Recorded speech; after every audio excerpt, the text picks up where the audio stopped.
Hi, my name is Rajack. I'm lead specialist for housing and urban development at the Inter-American Development Bank, the IDB. Today I wanted to tell you a story about an innovation in land tenure regularization in my home country, Trinidad and Tobago.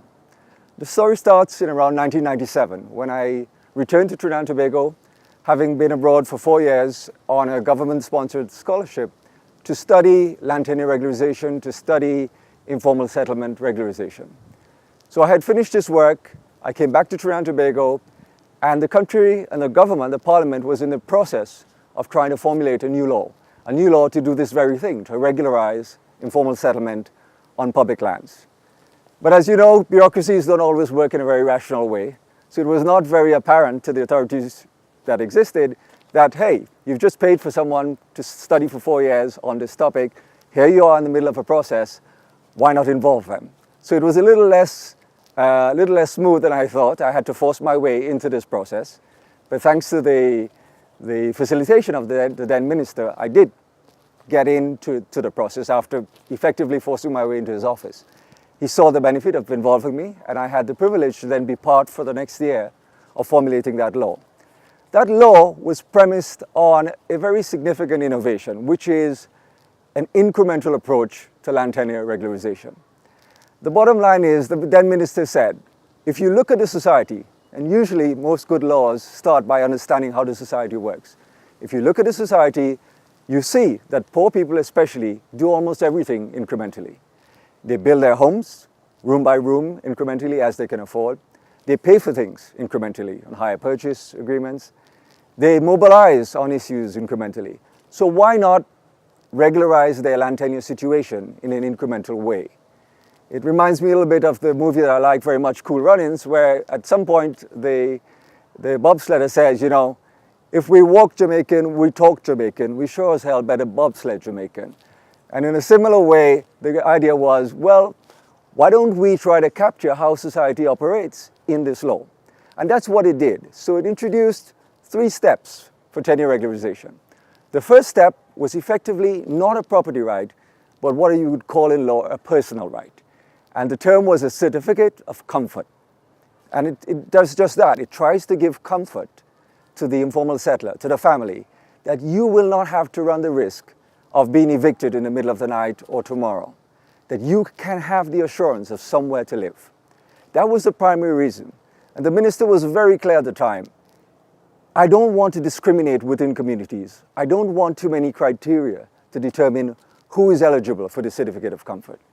The only criteria were you had to be on state land, because of course the government did not have the right to give you ownership or occupation permission on private land.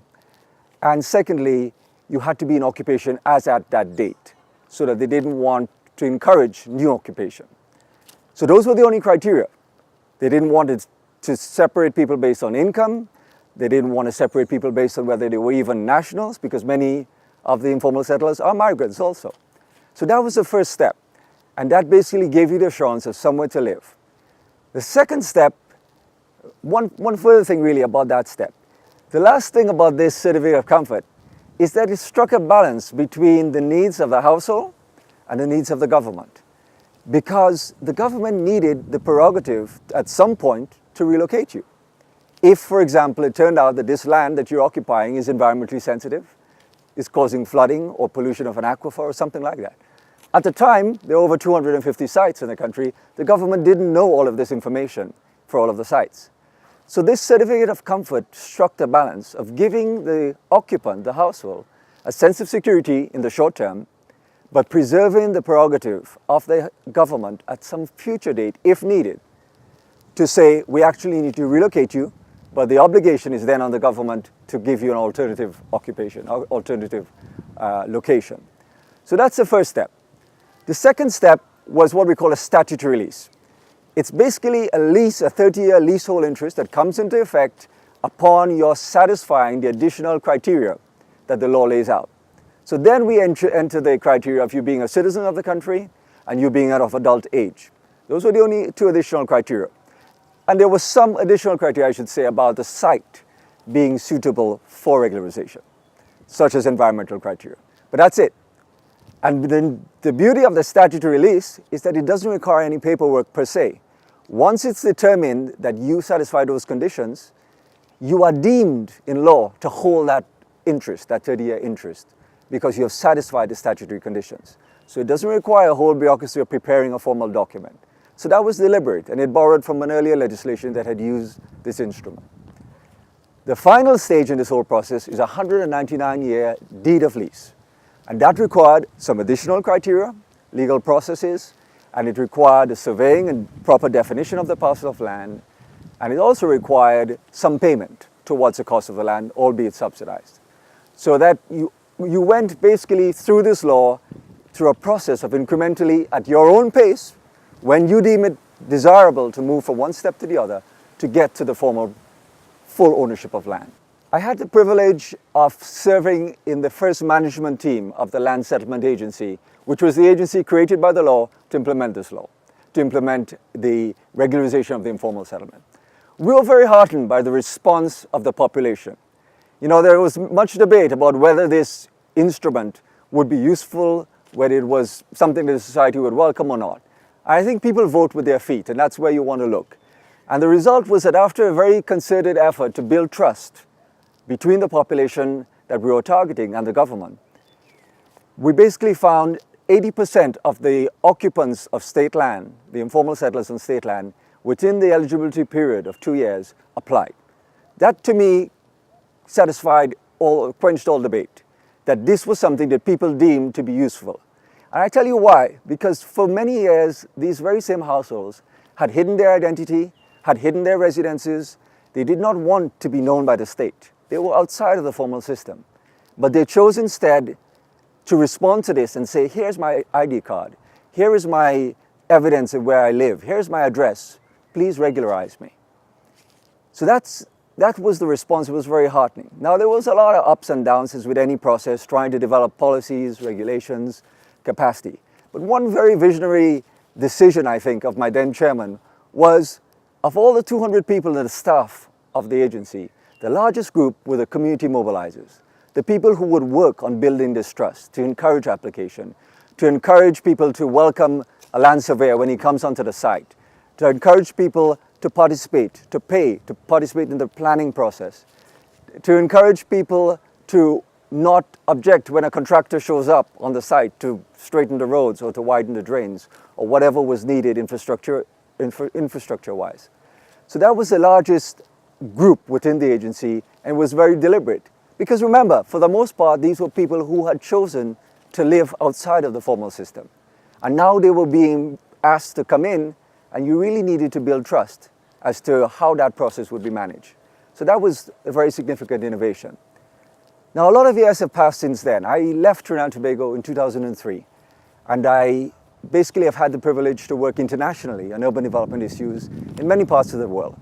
For most of those years, more than a decade with the World Bank, and now in the last 2 years with the IDB.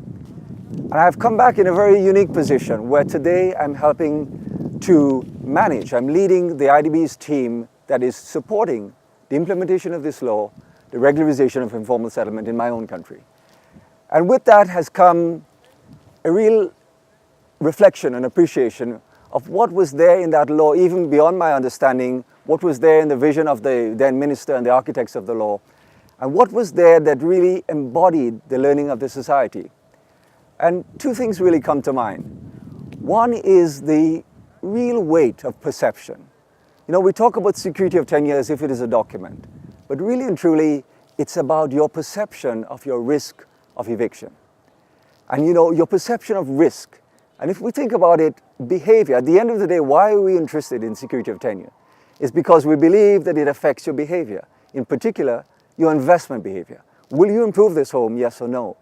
Will you treat the land in a sustainable way, yes or no? What affects that investment behavior? By and large, it's your confidence in whether you will be there in the long term. And it's the same thing, whether you're on Wall Street or whether you're in the slums. Your perception of risk will determine where you invest and how you invest. So I come to appreciate that a lot better over time. The second thing that has been really brought home to me in this whole process is the effect of transferring the onus from the population who were risking and worried about eviction to the government that this law effectively did. And I didn't understand this at the start. I remember during the initial years when people would go on the television in front of the news cameras and they would wave a piece of paper and they would say, here's my application for a certificate of comfort. You can't move me. And I would be adamant. I was then a manager of the agency and I would be shouting back at the television screen. I'd say, look, I would call in to the people meter, the news survey, and say, look, I have a lottery ticket. I've won the lottery. And in my naivety, I was effectively saying an application for a certificate of comfort is not actually a certificate of comfort. It's an application. It has to be determined. So why are you treating it as if it's given you some new right or some new weight? I didn't understand. I was even younger then, of course. Over time, I've come to understand the wisdom that was inherent in that statement.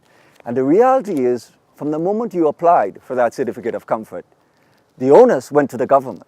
The government, and the bureaucracy of the government, had to now determine your application. Were you there at the time? Is that land in fact state land? All of the processes to determine the legal status of the land and your own status in relation to it. Is there an alternative? Is there an environmental issue? All of that takes time. All of that takes capacity, even when you have a well-intentioned government and a progressive piece of legislation. So the reality was people understood that the ball has been kicked into the other court, into the court of the government. And you know what? Nearly 20 years later, many thousands of households have received these certificates of comfort, but many thousands are still waiting. But they have an application that is lodged there. And it reminds me of a saying that, in a local song, a local calypso by one of our most popular sons of the soil called David Ruther. And he said, while the wise men rumble and fight for their souls, we the people have always been ahead of our leaders. And this to me is a perfect example of just that.